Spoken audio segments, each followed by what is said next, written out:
BCom final के विद्यार्थियों, मैं professor Satyanarayan Singh, ABST department, SNKP government college Neem ka थाना।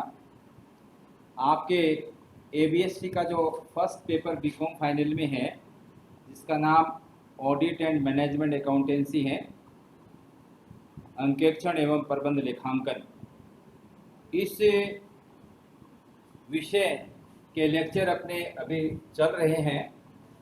इससे पहले जो 3 पार्ट हैं उसके बारे में मैंने आपको लेक्चर दिए हैं और पीडीएफ फाइल भी इसकी भेजी है। आज का जो अपना अगस्त महीना शुरू हो गया है, इस सिलेबस के आधार पे आपके इस पेपर में जो टॉपिक है वो है अंकेक्षण कार्यक्रम, ऑडिट प्रोग्राम।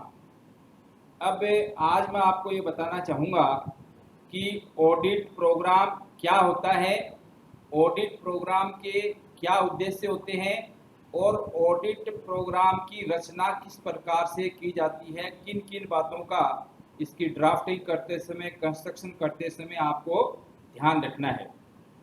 तो इसी संदर्भ में आपने देखा होगा कि जब भी कोई प्रोग्राम की बात आती है, जैसे मान लो कि आपको किसी भवन का, आपके लिए भवन का निर्माण करना है, रहने का मकान बनाना है आपको, तो रहने का मकान बनाने से पहले आपको मकान बनाने की योजना तैयार करनी पड़ेगी, और आप करते भी हैं प्रैक्टिकली, केवल उसको लिखित नहीं करते लेकिन दिमाग में सारी योजना पहले से ही बना लेते हैं।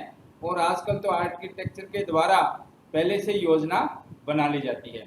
अब भवन निर्माण के लिए आप योजना बनाने में क्या देखते हो कि भाई भवन का निर्माण कब किया जाए, किस तरह से किया जाए, कौन इसको कंस्ट्रक्शन का कार्य करेगा, ठेकेदार कौन लिया जाए, मजदूर कहाँ से होंगे, रॉ मटेरियल कहाँ से खरीदा जाएगा, और तरह तरह की बहुत सी बातें हैं। तो एक पहले से ही एक प्रोग्राम बना लिया जाता है मकान कंस्ट्रक्शन के लिए। दूसरा उदाहरण मैं आपको देता हूँ, अगर आपके घर में कोई विवाह शादी होती है किसी की, आपके बहन भाई की, तो विवाह के लिए भी प्रोग्राम बनाए जाते हैं कि भी विवाह जो है किस तरह से, कौन सी तारीख को कैसे कैसे संपन्न किया जाए, सफलतापूर्वक हो जाए, तो इसका भी प्रोग्राम बनता है। तो इसी तरह से बच्चों, आपके अंकेक्षण सब्जेक्ट में ऑडिटिंग के अंदर आपके एक टर्म आई है, ये ऑडिट प्रोग्राम। वैसे तो आपके दिमाग में समझ जाना चाहिए कि अंकेक्षण के साथ जब ये ऑडिट, ये जो कार्यक्रम शब्द जुड़ा है, ऑडिट के साथ जो प्रोग्राम शब्द जुड़ा है, तो मोटा मोटी तो आपके समझ में आ जाना चाहिए कि भाई अंकेक्षण का कार्य एक अंकेक्षक के द्वारा किस प्रकार से किया जाएगा, इसकी रूपरेखा तैयार करना। भाई ऑडिट का जो कार्य होता है, जो खाता बहियों लेखों की जो जांच होती है, एक संस्था की जो जांच होती है लेखा संबंधी, या आजकल तो लेखा के अलावा अन्य जांचें भी इस ऑडिटिंग के क्षेत्र में आ गई हैं, जैसे परफॉर्मेंस ऑडिट है, इस तरह से। तो अब इसमें क्या होना है, अंकेक्षण कार्यक्रम में क्या होना है कि जो आपका अंकेक्षक है वो और उसकी टीम वो अंकेक्षण का कार्य करती है। तो अंकेक्षण का कार्य करने के लिए पहले अंकेक्षक क्या करता है कि एक ऑडिट प्रोग्राम बनाता है, अंकेक्षण का कार्यक्रम बनाता है। तो अंकेक्षण कार्यक्रम क्या है, इसको बिल्कुल नपे तुले शब्दों में अच्छी तरह से समझने के लिए आपके बैकग्राउंड तो दिमाग में आ गई, ऑडिट प्रोग्राम क्या है। तो कोहलर एक विद्वान हुए हैं जिन्होंने अंकेक्षण कार्यक्रम की एक बहुत ही शानदार और अच्छी परिभाषा दी है। क्या है, देखिए, अंकेक्षण कार्यक्रम में किए जाने वाले कार्य, उसके लिए बंटित समय तथा किन किन व्यक्तियों द्वारा किया जाना है, इसका विवरण अथवा रूपरेखा है। यह प्रधान द्वारा अंकेक्षण के कार्य क्षेत्र को परिभाषित करने के लिए अथवा एक अंकेक्षक द्वारा अपने सहायकों के मार्गदर्शन अथवा नियंत्रण के लिए तैयार किया जाता है। ये कोहलर ने इसकी परिभाषा दी। अब देखिए इस परिभाषा में साफ साफ ये देखा है कि जो प्रधान अंकेक्षक है, जैसे जनरली आज का चार्टर्ड अकाउंटेंट होते हैं और फिर उसका स्टाफ होता है, तो जो ऑडिटर है वो एक अंकेक्षण कार्यक्रम बनाता है। उस कार्यक्रम में ये होता है कि भाई अंकेक्षण का कार्य कब किया जाएगा, किन किन कर्मचारियों द्वारा किया जाएगा, कैसे किया जाएगा, कहाँ किया जाएगा, कौन सी संस्था में किया जाएगा, तो और कितने समय में किया जाएगा, ये सारी की सारी चीजें रूपरेखा उस ऑडिट प्रोग्राम में आ जाती है। तो इसे ऑडिट प्रोग्राम कहा गया है, अंकेक्षण कार्यक्रम कहा गया है। तो कहने का अभिप्राय ये है कि अंकेक्षण का कार्य प्रारंभ होने से पहले एक ऑडिटर वो प्रोग्राम बनाता है, ऑडिट प्रोग्राम, किस तरह से अंकेक्षण का कार्य किया जाएगा, तो उसको अंकेक्षण प्रोग्राम कहते हैं। अब अंकेक्षण कार्यक्रम क्या है, इसको और अच्छी तरह से समझने के लिए मैं आपको एक और परिभाषा बताता हूं, जिसमें आर्थर डब्ल्यू होम्स ने बताया है, जांच की एक लोचदार योजनाबद्ध रीति ही अंकेक्षण कार्यक्रम कहलाती है। जांच की एक लोचदार, लोचदार का मतलब होता है फ्लेक्सिबल, फ्लेक्सिबल, लोचदार, लोचशील। इसका क्या अभिप्राय है, जांच करने की एक लोचदार, बिल्कुल लोचदार। इसका लोचदार का अर्थ ये हुआ भविष्य में होने वाली परिस्थितियों में अगर कोई परिवर्तन होता है वातावरण में या किसी माहौल में या व्यापार के ढांचे में या किसी भी तरह की परिस्थिति पैदा होती है, तो उस परिस्थिति के अनुसार अंकेक्षण का जो कार्य है उसको ढालना। तो ऑडिट, ये जो परिभाषा है इसमें ये बताया गया है कि एक अंकेक्षण जो प्रोग्राम है वो लोचशील होना चाहिए। लोचशील का मतलब भविष्य में अगर कोई परिस्थिति में परिवर्तन होता है तो उसके अनुसार उसको कार्यक्रम को, अंकेक्षण कार्यक्रम को ढालना, उसमें बदलाव किया जा सकता हो, ऐसा प्रोग्राम होना चाहिए। फिर इसके अलावा ये एक जो और विद्वान हैं उनके हिसाब से अगर देखें तो इसमें मेन चीज जो विशेषता क्या है अंकेक्षण के प्रोग्राम की, अंकेक्षण के अंतर्गत किए जाने वाले कार्य का विवरण होता है, कौन कौन सा कार्य किया जाएगा, प्रत्येक कार्य के लिए बंटित किए गए समय का विवरण होता है, कितने समय में अंकेक्षण का कार्य किया जाएगा। इसमें यह विवरण है कि कौन सा कार्य किस व्यक्ति के द्वारा किया जाएगा, ये भी तय होता है, क्योंकि जो अंकेक्षक है उसका स्टाफ है, उसमें कार्य का विभाजन कर दिया जाता है। इसका प्रयोजन अंकेक्षण कार्य क्षेत्र को परिभाषित करना अथवा अंकेक्षण सहायिकाओं का मार्गदर्शन करना अथवा उन पर नियंत्रण स्थापित करना। मार्गदर्शन करने का मतलब ये होता है कि अगर कोई किसी तरह की स्टाफ को किसी काम में प्रॉब्लम होती है तो वो अपने बॉस से पूछ सकता है, उसका मार्गदर्शन कर सकता है, उसको डायरेक्शन दे सकता है कि आप इस तरह से इस कार्य को कर सकते हैं। और दूसरी बात आती है कंट्रोल की, कंट्रोल करने का नियंत्रण। जब अंकेक्षण का कार्य हो रहा होगा उस समय अपने अधीनस्थों पे, अपने सहायकों के ऊपर नियंत्रण भी रखा जा सके, ये चीज भी अंकेक्षण कार्यक्रम के अंदर निहित होनी चाहिए। अच्छा, अब इसमें लास्ट में एक संक्षेप में जो मैं आपको इसकी और दूसरी एक अर्थों में आपको समझाता हूं कि अंकेक्षण कार्यक्रम क्या है। ध्यान से सुनिए। अंकेक्षण कार्यक्रम अंकेक्षण मापदंडों के आधार पर तैयार की गई ऐसी लोचपूर्ण जांच योजना है जो यह निर्धारित करती है कि कौन सा कार्य किस व्यक्ति द्वारा कितने समय में किस प्रकार किया जाएगा। तो ये एक बिल्कुल अर्थ स्पष्ट हो गया कि अंकेक्षण कार्यक्रम क्या है।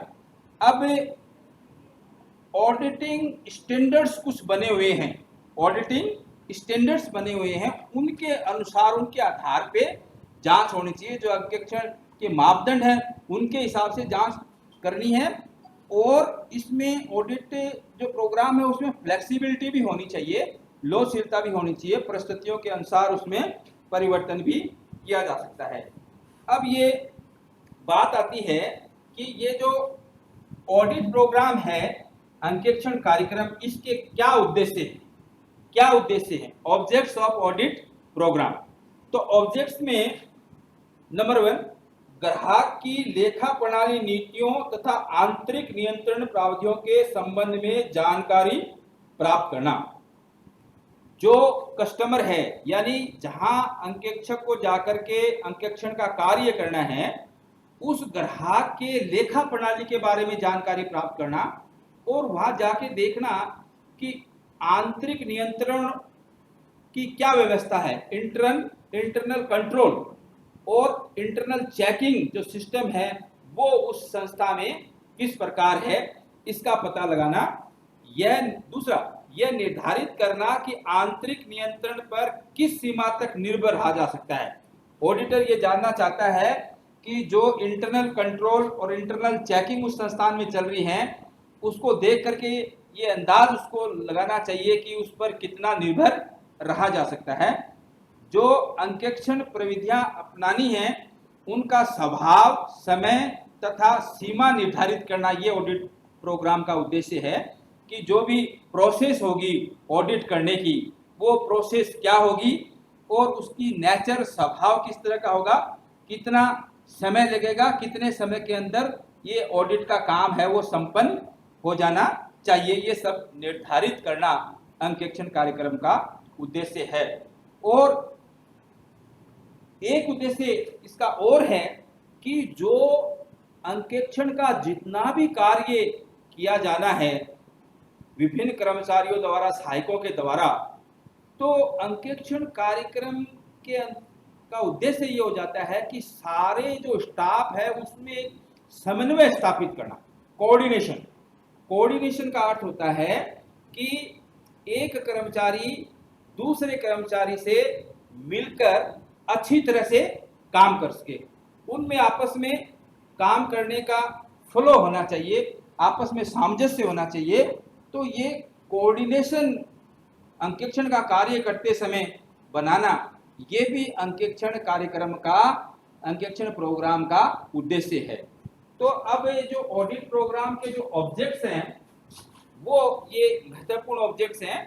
और उसके बाद आता है कि कंस्ट्रक्शन ऑफ ऑडिट प्रोग्राम, एक अंकेक्षण जो कार्यक्रम है उसकी रचना किस तरह से की जानी चाहिए। देखिए, वैसे तो बाजार के अंदर ऑडिट प्रोग्राम बने बनाए भी आते हैं, पहले से प्रिंट किए हुए रहते हैं।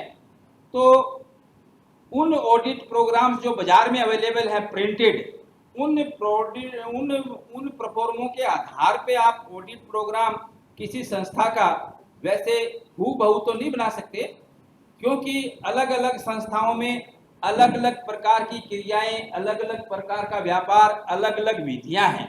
तो बाजार में जो ऑडिट प्रोग्राम का जो परफॉर्मा अवेलेबल है, उस ऑडिट प्रोग्राम के परफॉर्मा को आप आधार जरूर बना सकते हैं। भाई उसके बेस के ऊपर बाजार से स्पेसिमेन खरीद लाइए और उसको आधार मान करके, और आप जिस संस्था में ऑडिट करने जा रहे हैं उस संस्थान की परिस्थितियां देख करके उस ऑडिट प्रोग्राम के आधार पे आप अपना ऑडिट प्रोग्राम तैयार कर सकते हैं। लेकिन ऑडिट प्रोग्राम जब आप तैयार करेंगे तो उसमें आपको कुछ खास बातों का ध्यान रखना है। ऑडिट प्रोग्राम बनाते समय, उसकी रचना करते समय कौन कौन सी खास बातों का ध्यान रखना है। नंबर 1, स्पष्टता, एक्सप्लिसिट। अंकेक्षण कार्यक्रम बिल्कुल स्पष्ट होना चाहिए। इसके द्वारा अंकेक्षक को अपने स्टाफ को उस व्यवसाय विशेष के संबंध में समस्त सूचनाएं दे देनी चाहिए जो अंकेक्षण कार्य के लिए थोड़ा भी महत्व रखते हैं। उसे वे स्थान भी बताने चाहिए जहां त्रुटियां एवं गबन की संभावनाएं अधिक हो सकती हैं। कहने का मतलब क्या है कि जो प्रधान अंकेक्षक है, जो सीए है, जो मेन उनका बॉस है ऑडिट टीम का, उसको स्पष्ट तौर पे अंकेक्षण कार्यक्रम में लिख देना चाहिए कि किस तरह से उस संस्था का माहौल है, कैसी परिस्थितियां हैं, कौन से ऐसे पॉइंट्स हैं जहां आपको ज्यादा ध्यान देना है, गहराई से जांच करनी है, जहां आपको गबन और अशुद्धि मिल सकती है। ये सारी बातें स्पष्ट तौर के ऊपर उस ऑडिट प्रोग्राम में बता दी जाती हैं और व्यवसाय की परिस्थितियों के बारे में भी स्पष्ट तौर पे बता दिया जाता है कि उस व्यवसाय का, उस संस्था का ऐसा माहौल है और इस तरह से आपको ऑडिट का कार्य वहां जाकर संपन्न करना है। दूसरी जो रचना करते समय ध्यान देने योग्य बात है वो है विभागों में बंटवारा, डिवीजन इन सेक्शंस। अंकेक्षण कार्यक्रम लेखे के विभिन्न पहलुओं के अनुसार विभिन्न भागों में बटा होना चाहिए। उदाहरण के लिए रोकड़, मजदूरी, क्रय विक्रय, लेनदार आदि के संबंध में अंकेक्षण कार्यक्रम के अलग अलग विभाग होने चाहिए जिनमें बताया गया हो कि प्रत्येक के संबंध में कितना, किसको और किस प्रकार कार्य करना है। अब जो ऑडिटर का जो स्टाफ है, स्टाफ को कार्य बांट दिया। आप जो है केस के ट्रांजैक्शन को देखेंगे, आप परचेज बुक देखेंगे, आप सेल्स बुक देखेंगे। इस तरह से स्पष्ट कर दिया गया है। विभिन्न जो विभाग बने हुए हैं उन विभागों की जिम्मेवारी व्यक्तिगत कर्मचारियों को दे दी। इसकी जिम्मेवारी चेक करना आपका है। कार्य का स्पष्ट विभाजन कर दिया जाना चाहिए ऑडिट प्रोग्राम के अंदर। ये इसकी रचना करते समय आपको सावधानी रखनी है। लेखा प्रपत्रों का न्याय सिद्ध प्रवाह, इसका क्या मतलब है? अंकेक्षण कार्यक्रम इस प्रकार बनाया जाना चाहिए कि उसमें व्यवहार की शुरू से अंत तक जितनी भी क्रियाएं हुई हैं उन सब की जांच हो जाए, उन सब की जांच हो जाए। तो अब इसमें क्या होगा, जैसे क्रय के संबंध में अगर किसी डिपार्टमेंट में माल खरीदा जाता है तो क्रय के संबंध में क्रय मांग पत्र परचेज रिक्विजिशन से प्रारंभ होकर उस स्थान पर समाप्त होना चाहिए जहां की क्रय के लिए माल से संबंधित बीजक का भुगतान करके रसीद प्राप्त कर लिए। यानी अगर आप परचेज की ऑडिट कर रहे हो तो परचेज रिक्विजिशन जब शुरू हुआ वहां से लेकर के लास्ट में माल आ गया है और भुगतान भी आपने उस माल का कर दिया है और उसकी रसीद भी आपके पास है। इस सारी जो प्रावधानीय प्रोसेस है इसकी आपको पूर्ण जांच करनी है। अच्छा, फिर इसकी रचना करते समय अगला पॉइंट, तारीख, हस्ताक्षर आदि के लिए अलग अलग कॉलम होने चाहिए। अंकेक्षक के कर्मचारियों द्वारा किए गए कार्यों के संबंध में अंकेक्षण कार्यक्रम में डेट होनी चाहिए, उनके हस्ताक्षर होने चाहिए। अंकेक्षण कार्य के लिए उन्हें व्यवसाय में कितनी बार आना पड़ा आदि के लिए अलग अलग कॉलम होनी चाहिए। तो ये परफॉर्मा है ताकि इससे कर्मचारियों को जो काम कर रहे हैं उन पर कंट्रोल और नियंत्रण रखा जा सके और कोई गड़बड़ हो तो उन्हें सामंजस्य, कोऑर्डिनेशन, समन्वय भी उनके अंदर बनाया जा सके। तो रचना, अंकेक्षण कार्यक्रम की रचना करते समय अन्य जो बातें आपको ध्यान रखनी है उसमें ये कि आपको जो ऑडिट प्रोग्राम है वो फ्लेक्सिबल बनाना है, लोचदार। ये मैं पहले भी आपको बता चुका हूं। देखो, भविष्य के बारे में कोई भी व्यक्ति स्पष्ट तौर पे नहीं कह सकता कि भविष्य में ये होने वाला हो सकता है। कोई भी घटना हो सकती है, किसी भी कार्य में परिवर्तन हो सकता है। तो भविष्य की परिस्थितियों में अगर कोई बदलाव होता है उसके हिसाब से आपका ऑडिट प्रोग्राम फ्लेक्सिबल होना चाहिए। उस परिस्थितियों के अनुसार उस ऑडिट प्रोग्राम को ढाला जा सकता है। अगर मान लो ऐसा होगा तो ऑडिट प्रोग्राम में हम इस तरह से चेंज कर लेंगे। तो ये लॉजिकल भी होना चाहिए। फिर आती है रिव्यू, पुनर्जांच। अंकेक्षण कार्यक्रम की अंकेक्षण के दौरान समय समय पर पुनर्जांच करके उसमें परिस्थितियों के अनुसार आवश्यक परिवर्तन करते रहना चाहिए। रिव्यू का मतलब होता है साथ साथ देखते ही रहिए कि जिस प्रकार से ऑडिट प्रोग्राम बनाया है उस हिसाब से चल रहा है या नहीं चल रहा है। अगर उसमें कोई परिवर्तन करना है परिस्थिति को देखते हुए तो वो परिवर्तन भी उसमें कर दिया जा सके। इस तरह से आप ऑडिट प्रोग्राम की रचना करेंगे। कार्य क्षेत्र के अनुसार जो आपका ऑडिट प्रोग्राम है वो कार्य क्षेत्र के अनुसार होना चाहिए। अंकेक्षण कार्यक्रम अंकेक्षण कार्य क्षेत्र के बाहर नहीं जाना चाहिए अथवा उसे पूरा करने में समय एवं धन अधिक खर्च होगा। अब सुनिए इस बात को, जो आपका पहले से प्रोग्राम तय है उस अंकेक्षण के तय कार्यक्रम के अनुसार ही आपको कार्य करना है। क्योंकि अगर उस कार्यक्रम से आप बाहर जाकर के काम करोगे तो नेचुरल है कि आपने जो समय सीमा तय करी है वो खत्म हो जाएगी। दूसरा, आपका समय ज़्यादा लगेगा तो आपका पैसा भी ज़्यादा खर्च होगा, आपको ज़्यादा समय देना पड़ेगा। तो पहले से ये डिसाइड है कि कार्य क्षेत्र ये है तो उस क्षेत्र के बाहर आपको नहीं जाना है। जो ऑडिट प्रोग्राम में कार्य क्षेत्र स्पष्ट किया है उसी के अनुसार आपको कार्य करना है। और लास्ट में एक जो इसका रचना करते समय जो इसका फायदा बताया गया है वो है सर्वोत्तम साक्ष्य, बेस्ट एविडेंस। अंकेक्षण कार्यक्रम के अनुसार प्रत्येक व्यवहार की जांच उससे संबंधित सर्वोत्तम साक्ष्य से करनी चाहिए। यानी कि जो आप ऑडिट कर रहे हो तो उसका आपके पास कुछ प्रूफ भी होना चाहिए, साक्ष्य होना चाहिए कि भाई ये साक्ष्य के आधार के ऊपर हमने ऑडिट करी है और हमने इसमें ये कमियां पाई हैं, प्रूफ होना चाहिए, ताकि कोर्ट में भी अगर कोई प्रॉब्लम होती है, किसी तरह का विवाद होता है, झगड़ा होता है अंकेक्षक का और पार्टीज के साथ में, तो कोर्ट में साक्ष्य के रूप में भी इसको प्रस्तुत किया जा सकता है। तो आज का लेक्चर अपना इतना ही है। इसमें मैंने आज आपको बताया अंकेक्षण कार्यक्रम क्या है, क्या इसकी विशेषताएं, इसके उद्देश्य हैं और इसकी रचना करते समय क्या क्या बातों का आपको ध्यान रखना है। तो बच्चों आज के लिए इतना ही, और thank you for this listening this lecture today. That's all for today. Okay.